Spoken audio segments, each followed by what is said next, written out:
प्यारे बच्चों नमस्कार।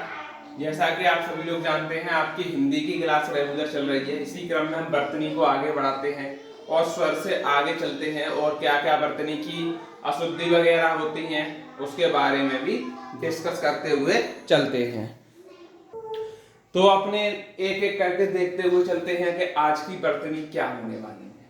11वां रूल है, जहां रेफ ध्वनि सुनाई दे उसके आगे ये वाला रा जो है ये लगता है। क्या लगता है? ये रा ऊपर निकलता है, उस रा की हम बात कर रहे हैं। अब पहला है निर्दय। निर्दय को कैसे लिखते हैं? आप कहेंगे सर निर्दय को तो ऐसे लिखते हैं, जो लिखे हुए हैं वो गलत लिखे हैं और मैं लिखने रख रहा हूं वो ठीक है। इस तरह निर्दय लिखा जाता है।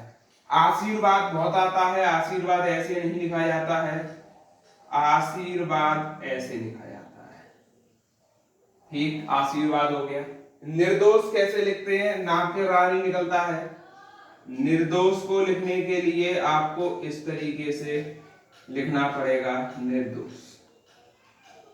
ठीक, आगे बात करते हैं हर्ष कैसे लिखते हैं। तो आप जानते हैं हर्ष पे सा पे रा उड़ता है, ना कि हा पे रा उड़ाया जाता है। धर्म में क्या होता है? धा पे रा नहीं उड़ेगा, रा उड़ता है माँ के ऊपर, ये होता है धर्म।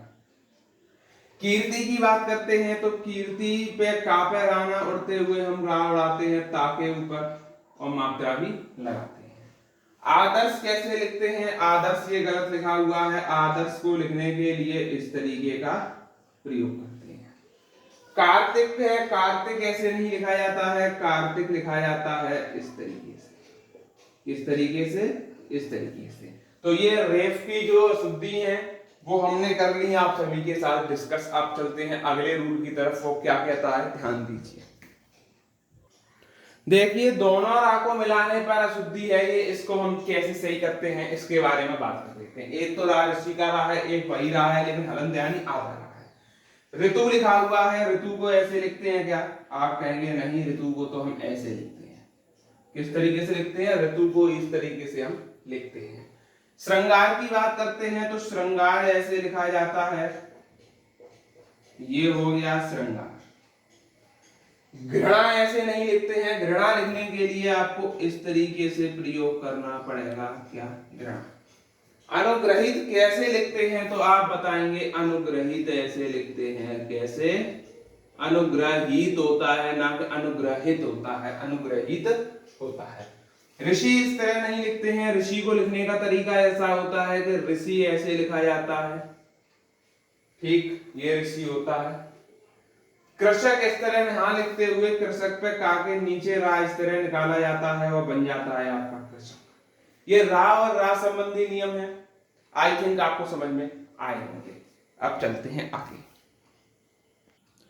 अब चलते हैं व्यंजन संबंधी अशुद्धियों की तरफ। व्यंजन संबंधी अशुद्धियां क्या होती हैं, क्या क्या व्यंजन में अशुद्धियां देखनी पड़ती हैं।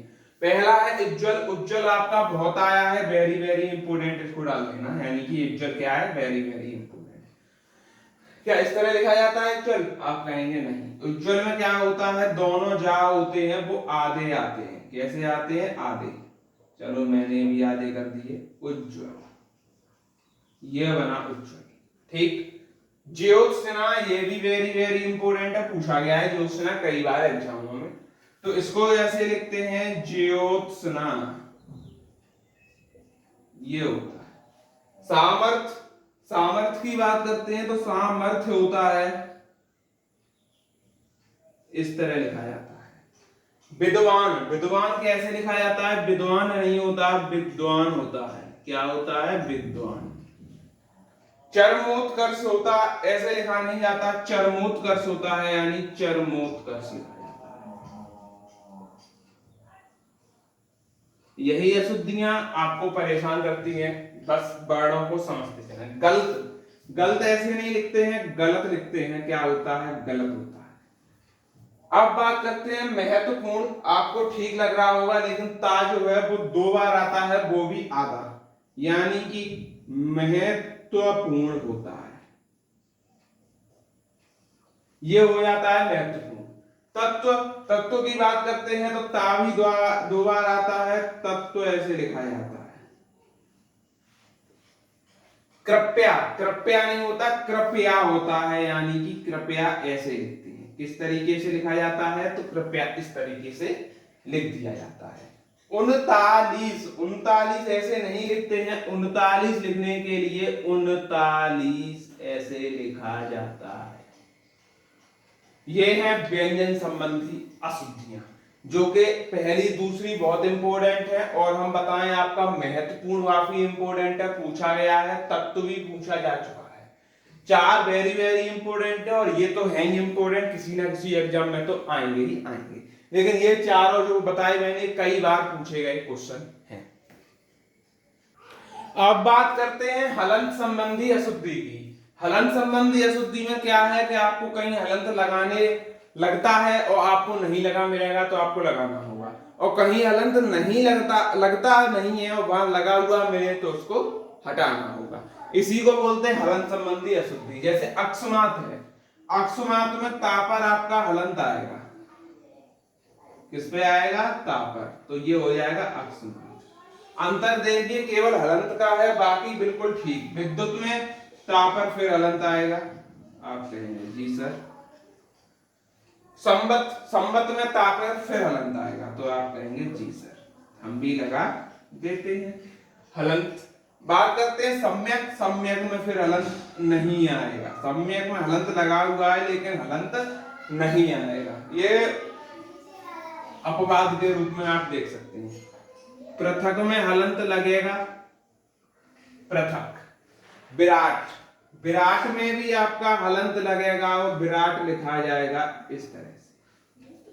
परिषद, परिषद में भी आपका हलंत लगेगा, और किस पे लगेगा, लास्ट वर्ड पर हलंत लगता है। सम्राट में भी हलंत आपका आएगा, जो कि इसमें नहीं दिया है। विधिवत और अर्थात, इन दोनों में लास्ट वाले पर हलंत हम लगाएंगे। ये होती हैं हलंत संबंधी अशुद्धियां, अर्थात को हम इस तरह लिखते हैं। तो ये हलंत संबंधी अशुद्धियां हैं जो हो चुकी हैं आपकी कंप्लीट।